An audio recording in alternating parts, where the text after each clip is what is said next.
तो बच्चों, पिछले वीडियो में हम लोगों ने पढ़ा था फ्रेंच रेवोल्यूशन, जिसमें फ्रेंच रेवोल्यूशन का मैंने आपको इंट्रोडक्शन दिया था।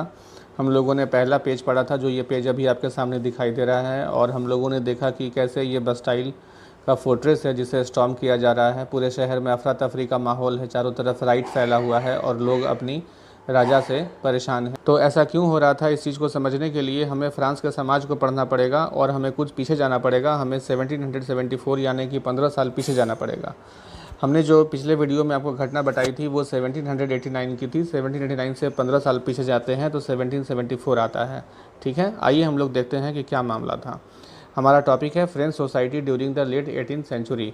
ठीक है, in 1774 Louis 16 of the Bourbon family of kings ascended the throne of France. Throne का मतलब होता है सिंहासन। 1774 में लुइस 16 जो था वो बार्बन फैमिली का था और वो फ्रांस की गद्दी पर बैठा। ठीक है, आगे ही was 20 years old and married to the Austrian princess Marie Antoinette. जब वो 20 साल का था तब वो फ्रांस की गद्दी पर बैठा, मतलब राजा जिस समय बना तब वो 20 साल का था और उसकी शादी उस समय हो चुकी थी। ऑस्ट्रिया की राजकुमारी थी, प्रिंसेस थी, जिनका नाम था मैरी एंटोइनेटे से। Upon his accession the new king found an empty treasury. जैसे ही वो राजगद्दी पर बैठता है उसे एम्प्टी ट्रेजरी मिलती है। ट्रेजरी का मतलब होता है बच्चों कि इसे राजकोष बोलते हैं हिंदी में। मतलब जितना भी किसी देश में टैक्स का कलेक्शन होता है तो वो जहाँ पे रखा जाता है उसे ट्रेजरी बोलते हैं। आप ट्रेजरी को कह सकते हैं कि पर्स। कैसे हमारा पर्स होता है, हम लोग जो भी पैसा कमाते हैं वो लोग अपने पर्स में हम लोग रखते हैं, जो भी पैसा होता है उसे पर्स में रखते हैं। तो ट्रेजरी भी वही चीज़ है, पर्स है। वो किसी राजा का पर्स होता है या किसी देश का पर्स होता है। देश में जितने भी टैक्स का कलेक्शन होता है तो वो जहाँ पे रखाता है उसे ट्रेजरी बोला जाता है। तो जिस समय जो ये लुइस 16 राजा बनता है उस समय इसको जो ट्रेजरी है वो खाली ट्रेजरी मिलती है, उसमें कुछ भी पैसा नहीं होता है। तो वो राजा किस काम का जिसकी ट्रेजरी में पैसा ही नहीं हो। कि ट्रेजरी क्यों खाली हो गई थी, इसके कुछ रीज़न लिखे हुए हैं। जिसका पहला रीज़न है long years of war had drained the financial resources of France. लंबे समय से फ्रांस जो था वार में उलझा हुआ था, लड़ाई लड़ रहा था, युद्ध लड़ रहा था, जिससे उसकी ट्रेजरी में काफ़ी पैसा बर्बाद हो गया था। इसके दूसरे रीज़न लिखे हुए हैं added to this was the cost of maintaining an extravagant court at the immense palace of Versailles. वो जिस महल में रहता था उसका नाम था पैलेस ऑफ वर्सैलिस और इस महल में वो काफ़ी फिजूल खर्ची किया करता था। एक्स्ट्रावेजेंट का मतलब होता है फिजूल खर्ची किया करता था। तीसरा रीज़न लिखा हुआ है कि under Louis 16 France help the 13 American colonies to gain the independence from the common enemy Britain. से हम लोग ब्रिटेन के कॉलोनी थे, उसी तरीके से अमेरिका भी ब्रिटेन का कॉलोनी था। और ब्रिटेन और फ्रांस और ब्रिटेन ये दोनों के दोनों कॉमन एनिमी थे, मतलब ये दोनों पड़ोसी देश हैं और इन लोगों में कभी भी नहीं पड़ता था। आप मैप में देखिएगा तो फ्रांस और ब्रिटेन एक ही जगह पर है। ये हमेशा लड़ते रहते थे और दोनों एक दूसरे को फूटे आँख भी नहीं पसंद करते थे। और ऐसी स्थिति में जो ब्रिटेन है वो अमेरिका पर कब्जा कर लेता है, अमेरिका उसकी कॉलोनी बन जाती है और ये फ्रांस को देखा नहीं जाता है। फ्रांस क्या करता है कि अमेरिका को हेल्प करना शुरू कर देता है कि तुम किसी तरीके से ब्रिटेन से आज़ाद हो जाओ, हम तुमको जैसे भी होगा हेल्प करेंगे। तो ये फ्रांस गलत करता है क्योंकि उसकी अपनी स्थिति ठीक नहीं है, अपनी ट्रेजरी में पैसा नहीं है और जो भी कुछ पैसा है वो बर्बाद कर देता है अमेरिका को हेल्प करने में। तो बच्चों, इस तरीके से हम लोगों ने 3 रीज़न्स पढ़ा कि किस तरीके से फ्रांस की ट्रेजरी खाली हो चुकी थी। आगे पढ़ते हैं हम लोग। The war added more than $1 billion to a debt that had already risen to more than the 22 billion livres. यहाँ लिखा हुआ है DEBT डेप्ट। DEBT डेप्ट नहीं पढ़ते हैं उसको, यहाँ जो बी है बी साइलेंट है, इसको डेट पढ़ते हैं। डेट का मतलब होता है कर्ज। तो इतने लंबे समय से जो वार में उलझा हुआ था फ्रांस, इसके चलते इसके ऊपर 1 बिलियन लीवर्स का इसके ऊपर कर्जा हो गया था। लीवर वहाँ की करेंसी थी, तो 1 लीवर का उसके ऊपर कर्ज हो गया था और इंटरेस्ट के साथ बढ़ करके ये 2 बिलियन लीवर्स हो चुका था। आगे देखते हैं।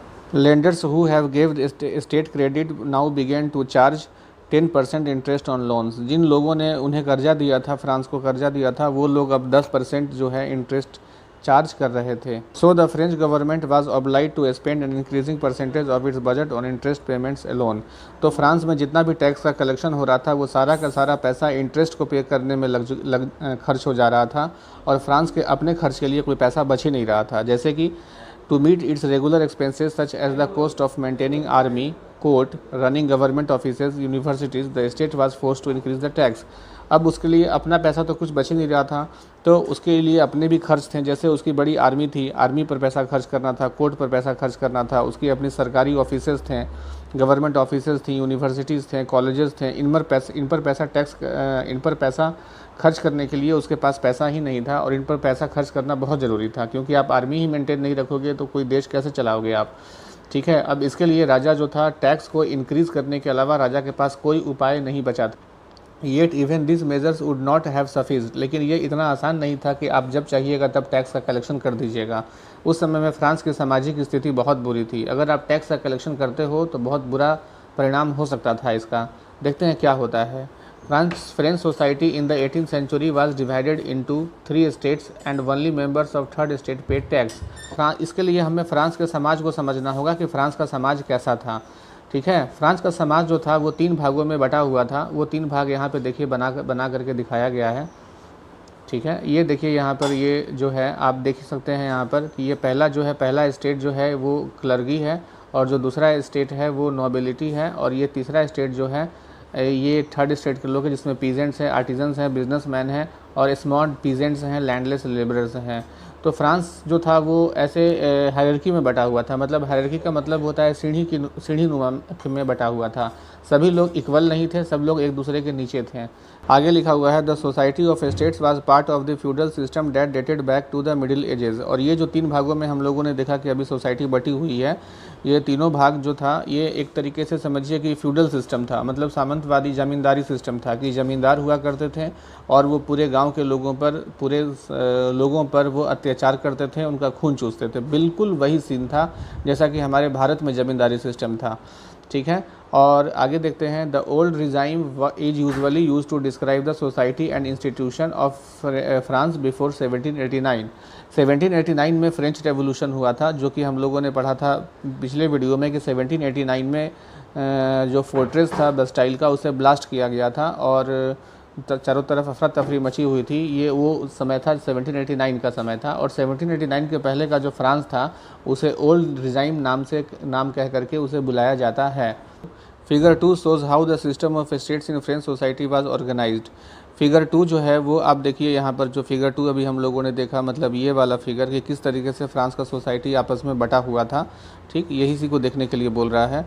आगे देखते हैं हम लोग। बोल रहा है कि peasants made up of 90% of the population, however only A small number of them on the land they cultivated. About 60% of the land was owned by nobles, the church and other richer member of the third estate.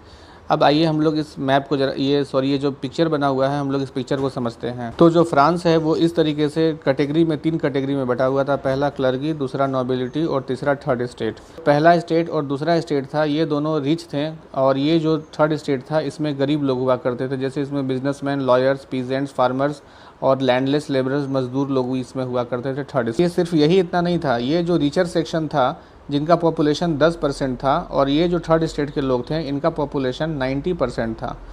तो इनकी संख्या ज़्यादा थी लेकिन ये बेचारे गरीब थे। इनकी पॉपुलेशन कम थी लेकिन ये अमीर लोग थे, क्योंकि ये ज़मींदार वर्ग था। ठीक, और इन लोगों के ऊपर में अत्याचार किया करता था। अब यही नहीं था, अब आगे सुनिए कि एक और भी मैटर बुरा था। ये जो 90% लोग हैं, जो गरीब लोग हैं, ठीक है, पूरे फ्रांस में जितनी ज़मीनें थीं, जितने खेत थे, वो सारी की सारी उसके सिर्फ 40% इन लोगों के पास था, और इन लोगों के पास 60% ज़मीन थी। मतलब फ्रांस के 60% ज़मीन पर ये 10% लोगों का कब्जा था, और 40% पर ये 90 लोग रह रहे थे, 90% लोग रह रहे थे। तो फ्रांस की इतनी बुरी स्थिति थी। मतलब ये लोग काफ़ी अमीर थे और ये लोग काफ़ी गरीब थे। ठीक है, यही इतना नहीं था, अभी मैटर और भी बुरा था, वो आगे हम लोग पढ़ते हैं तो पता चलेगा। ठीक है, मतलब 60% जो ज़मीन था वो अमीरों के पास था, और 40% ज़मीन जो था वो गरीबों के पास था। The member of the first 2 states that is the clergy and the nobility enjoyed certain privileges by birth. अब यही नहीं था, ये जो ऊंचे जो लोग थे, क्लर्गी थी और नोबिलिटी थी, ये अमीर लोग थे, इनको कुछ प्रिविलेज मिला हुआ था, प्रिविलेज बाई बर्थ मिला हुआ था। जन्म के साथ ही इनको कुछ छूट मिला हुआ था। वो छूट क्या था? The most important of this was exemption from paying taxes to the state. मतलब इन्हें एग्जाम्पशन मतलब इन्हें छूट मिला हुआ था कि इनको कोई भी टैक्स नहीं देना है। The nobles further enjoyed feudal privileges. मतलब जो नोबल्स थे उनके पास फ्यूडल प्रिविलेज था, मतलब वो उनको ज़मींदारी मिली हुई थी, ज़मींदार थे और अत्याचार करते थे। This included feudal dues which they extracted from the peasants. अब पीजेंट से वो लोग फ्यूडल ड्यूज यानी कि ज़मींदारी भी वसूलते थे। Peasants were obliged to render services to the lord, to work in his house and fields, to serve in the army or to participate in building roads। मतलब आप देखिए कि ये जो peasants हैं ये टैक्स भी दे रहे हैं पहला चीज़, और दूसरा चीज़ ये फ्यूडल ड्यूज़ भी दे रहे हैं। और सिर्फ यही इतना नहीं, जो ज़मींदारों का जो घर था, work in his house and fields, उनके खेतों में और उनके घर में काम करना पड़ता था, ठीक है, और उनके आगे पीछे घूमते रहना पड़ता था। और साथ में यही नहीं, साथ में जब आर्मी में भी उनको सर्व करना पड़ता था, और कहीं पे रोड बन रहा है, डैम बन रहा है, तो उसमें भी इनको हेल्प करना पड़ता था। मतलब इनकी स्थिति बहुत बुरी थी बेचारे किसानों की, और जो थर्ड स्टेट के लोग थे उनकी। अभी प्रॉब्लम्स और भी बहुत ज़्यादा है, प्रॉब्लम अभी कम नहीं हुआ है। The church too extracted its share of taxes called tithes from the peasants, and finally all members of the third state had to pay taxes to the state. Church को भी टैक्स देना पड़ता था, और जो चर्च को tax दिया जाता था उसे टिथेस बोला जाता था, ठीक है। और ये भी सिर्फ किसानों और गरीबों के ऊपर था, ये नोबिलिटी और क्लर्की के ऊपर ये टैक्स लागू नहीं था। These included A direct tax called tally and A number of indirect taxes which where levied on articles everyday consumption like salt, tobacco. अब यही नहीं, इसके अलावा भी बहुत सारे टैक्सेस हुआ करते थे, ठीक है। जो डायरेक्ट टैक्स थे उन्हें टैली बोला जाता था, और लेकिन कुछ इनडायरेक्ट टैक्सेस भी थे जो कि रोज़मर्रा की खाने पीने की वस्तुओं पर, जैसे कि नमक पर और टोबैको पर टैक्स देना पड़ता था। The burden of financing activities of the state to taxes was borne by the third state only, और ये टैक्स सिर्फ और सिर्फ थर्ड स्टेट के लोगों पर ही लागू था। हम लोग अब अगले पन्ने पर बने हुए इस फिगर को देखेंगे और इस फिगर को समझेंगे, ठीक है। इस फिगर में आप देखिए कि ये एक आदमी है जो चेयर पर बैठा हुआ है, हैट पहने हुए है, इसके हाथ में स्टिक है, ठीक है, और कपड़ों से लग रहा है कि ये एक प्रोस्पेरस और रिच पर्सन है। और ये एक जो आदमी खड़ा है यहाँ पर, ये पुअर लग रहा है। इसका फेस देखिए, आपको लग रहा है कितना सैड है, कितना उदास है। और ये इसके हाथ में एक थैली है जिसमें अनाज होगा, और ये इसमें एक इसके हाथ में टोकरी है जिसमें कुछ फल है, फ्रूट्स हैं। और आप देखिए कि ये इसके ऊपर में एक मकड़ा बना हुआ है, ठीक है, मकड़े का जाल है, और यहाँ पर एक फ्लाई है, मक्खी है, उड़ती हुई जा रही है यहाँ पर, और जा कर के ये मकड़ा उसको फंसा लिया है और उसके मकड़े के जाल में फंस चुकी है। ये एक कैरिकेचर बनाया गया है। आप इसको देखिए, नीचे में देखिए ध्यान से, लिखा हुआ क्या है। इस फिगर का नाम है figure 3, the spider and the fly. लिखा हुआ है the Nobel is the spider, the peasant the fly. बोल रहा है कि ये नोबेल मैन है। नोबेल मैन का मतलब होता है राजा का आदमी, राजा का ज़मींदार, राजा का मंत्री, राजा का ऑफिसर, ये कुछ भी अब उसको बोलते हैं नोबेल मैन। तो ये नोबेल मैन है, और ये जो है ये आदमी है। तो ये बोल रहा है यहाँ पर कि स्पाइडर एंड द फ्लाई, बोल रहा है कि नोबेल मैन को स्पाइडर के रूप में दिखाया गया है, कि नोबेल मैन जो है वो स्पाइडर है, और ये आदमी जो है ये मक्खी की तरह है। ये मक्खी जो है कैसे जैसे स्पाइडर के में वेब में फंस गई है, उसी तरीके से ये जो आदमी है, ये आदमी ये नोबेल मैन के अंडर में फंस चुका है। और यहाँ पे देखिए लिखा हुआ है कि the more the devils has the more he wants. बोल रहा है कि जितना ही उसके पास है उतना ही ये मांगता है। मतलब ये नीचे इतना बोरा का अनाज इसके पास भरा पड़ा है, इसको अनाज की कोई कमी नहीं है, लेकिन फिर भी ये इस गरीब आदमी से अनाज हड़प रहा है। आगे देखते हैं हम लोग, एक यहाँ पे कुछ लिखा हुआ है कि the poor fellow brings everything, कि जो गरीब आदमी है वो सब कुछ ले आता है जो उसके पास है, ग्रेन्स है, फ्रूट्स है, मनी है, सैलड्स है। The fat lord sits there, और ये जो फैट मतलब मोटा आदमी है ये बैठा हुआ है, ready to accept it all, और सब चीज़ एक्सेप्ट कर लेता है, ठीक। He does not even care to grace him with a look, तो ये ऐसा भी नहीं कर रहा है कम से कम उसको एक नज़र देख ले कि हाँ बाबू तुम इतना मतलब मेहनत किए हो, इतना मेरे लिए लाए हो, तो वो भी नहीं, उसके तरफ एक पलक उठा करके देखता भी नहीं है। यहाँ एक एक्टिविटी है, देखिए, explain why the artist has portrayed the nobleman as the spider and the peasant as a fly. बोल रहा है कि जो आर्टिस्ट है जिसने ये पेंटिंग स्केच बनाई हुई है, इसने क्यों नोबेल मैन को स्पाइडर के रूप में दिखाया है और पीजेंट को फ्लाई के रूप में दिखाया है। तो इसे आप लोग अपने नोटबुक में करिएगा और मुझे दिखाइएगा या अपने टीचर को दिखाइएगा। The struggle to survive, survive करने का मतलब होता है जिंदा रहने के लिए स्ट्रगल करना, ठीक है। आइए, the population of France rose from 23 million in 1715 to 28 million in 1789। कहने का मतलब कि 1715 से 1789 के बीच में 64 साल का यानी 64 ईयर्स का गैप होता है। इस 64 साल में जो पॉपुलेशन था 23 मिलियन से 28 मिलियन हो गया, मतलब 5 मिलियन और ज़्यादा बढ़ गया।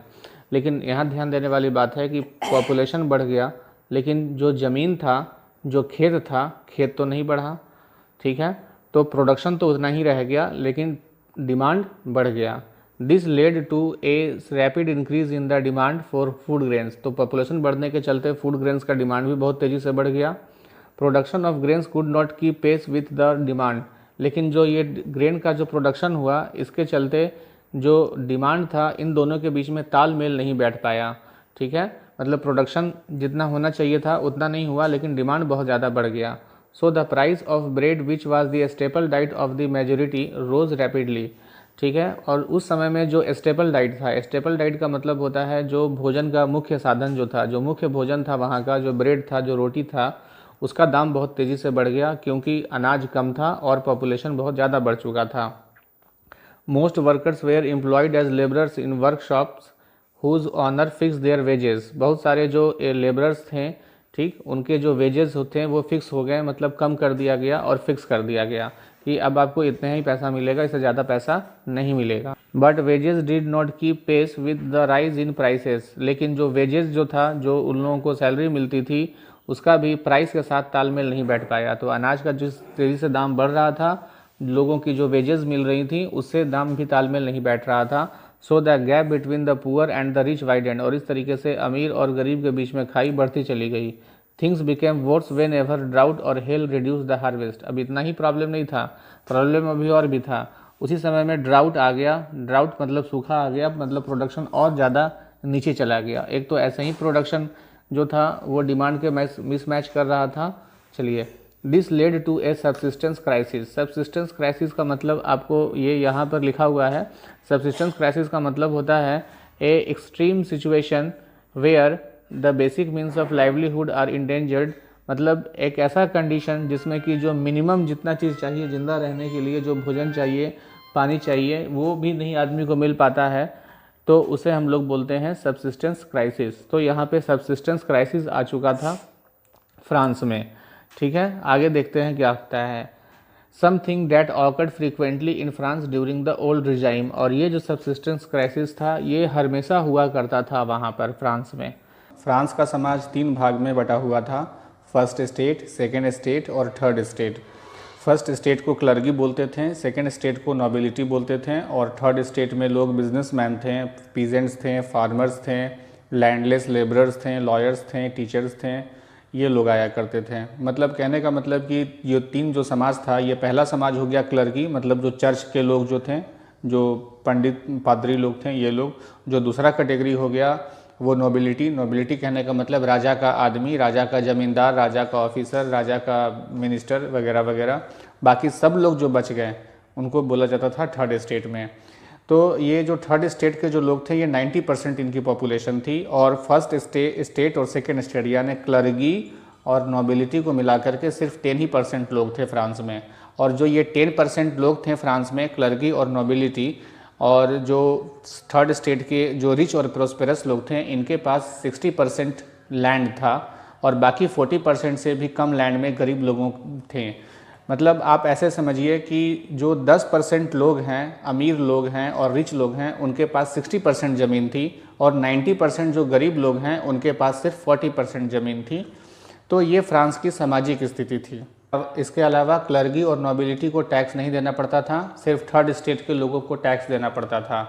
तो कहने का मतलब कि जो लोग टैक्स देने के योग्य थे उनसे टैक्स नहीं लिया जाता था, जो टैक्स देने के योग्य नहीं थे उन्हीं से टैक्स लिया जाता था। थर्ड स्टेट के लोग टैक्स देने के अलावा उन्हें फ्यूडल ड्यूज भी लिया जाता था। जमींदारों को अब उनकी ज़मींदारी दी जाती थी। जो पीजेंट्स एंड फार्मर्स थे उनको ज़मींदारों के घर में काम करना पड़ता था और उनके खेतों में काम करना पड़ता था। जो पीजेंट्स एंड फार्मर्स थे यानी जो थर्ड स्टेट्स के लोग थे, उन्हीं को आर्मी में भी सर्व करना पड़ता था। नोबिलिटी और क्लर्गी के लोगों के बच्चे आर्मी में नहीं जाते थे। इसके अलावा जो पीजेंट्स एंड फार्मर्स थे, जो थर्ड स्टेट के लोग थे, उनको जो पब्लिक वर्क है जैसे कि रोड बनाना, डैम बनाना, नहर बनाना, इसमें भी उन्हीं को काम में लाया जाता था और क्लर्गी और नोबिलिटी के लोगों को इसमें नहीं लाया जाता था। जो थर्ड स्टेट के लोग थे उनको गवर्नमेंट को तो टैक्स देना ही पड़ता था और साथ में ज़मींदारों को तो पैसा देना ही पड़ता था। इनके अलावा इन्हें चर्च में भी पैसा जमा करना पड़ता था। तो गवर्नमेंट को टैक्स, चर्च को टैक्स, ज़मींदारों को टैक्स, और इसके अलावा भी एक टैक्स था जिसे इनडायरेक्ट टैक्स कहा जाता था, जो रोज़मर्रा की चीज़ों पे लगता था। जैसे कि टोबैको हो गया और साल्ट हो गया। अभी इतनी सामाजिक स्थिति बुरी होने के साथ फ्रांस की ट्रेजरी में पैसा नहीं है। राजा है, राजा की ट्रेजरी में पैसा नहीं है, और इतनी स्थिति होने के बाद राजा क्या कर रहा है, अमेरिका को हेल्प कर रहा है ताकि वो ब्रिटेन से आज़ाद हो जाए। तो इतना सारा प्रॉब्लम है, ना ही पॉलिटिकल सिचुएशन सही है, ना ही सोशल सिचुएशन सही है। इतना कुछ मुसीबत कम था कि अभी मुसीबत और बढ़ जाता है। फ्रांस में पॉपुलेशन बढ़ जाता है 5 मिलियन 50 से 60 साल के बीच में, मतलब 50 लाख लोग बढ़ जाते हैं, लेकिन जो ज़मीन है, जो लैंड है, खेत है, वो तो नहीं बढ़ता है, पॉपुलेशन बढ़ता है। इससे क्या होता है कि अनाज का प्रोडक्शन तो वही है, लेकिन डिमांड बढ़ जाता है। डिमांड बढ़ने के कारण क्या होता है कि अनाज का प्राइस बढ़ जाता है। ग्रेन का प्राइस बढ़ जाने के कारण क्या होता है कि जो गरीब लोग हैं वो अनाज नहीं खरीद पाते हैं और वो स्टारवेशन में, भूखमरी में चले जाते हैं। अभी और प्रॉब्लम्स है। अभी इतना ही था कि वहाँ पर ड्राउट आ जाता है, सूखा पड़ जाता है। अब जो भी प्रोडक्शन हो रहा था, कम ही प्रोडक्शन हो रहा था, वो प्रोडक्शन और भी कम हो जाता है। और अब फ्रांस में सबसिस्टेंस क्राइसिस आ जाता है। सबसिस्टेंस क्राइसिस का मतलब होता है कि एक ऐसी स्थिति जिसमें कि खाने पीने की जो ज़रूरी चीज़ें हैं आदमी वो भी नहीं खरीद सकता है और भूखे मरने लगता है। इस सिचुएशन को बोला जाता है सबसिस्टेंस क्राइसिस। तो अब देखिए, फ्रांस में इतनी सारी मुसीबतें, और फ्रांस की ट्रेजरी में पैसा नहीं है, और फ्रांस से जो भी टैक्स का कलेक्शन आ रहा है वो इंटरेस्ट देने में पैसा खर्च हो जा रहा है। तो बाकी का खर्च चलाने के लिए राजा के पास टैक्स बढ़ाने के अलावा कोई उपाय नहीं था। तो इतना बुरा कंडीशन लोगों का, इस कंडीशन में यदि आप टैक्स बढ़ाइएगा तो क्या होगा, ये देखेंगे हम लोग आगे वीडियो में।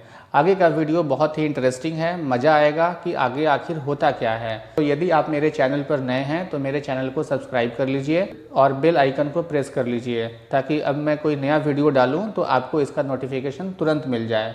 ठीक है बच्चों, थैंक यू।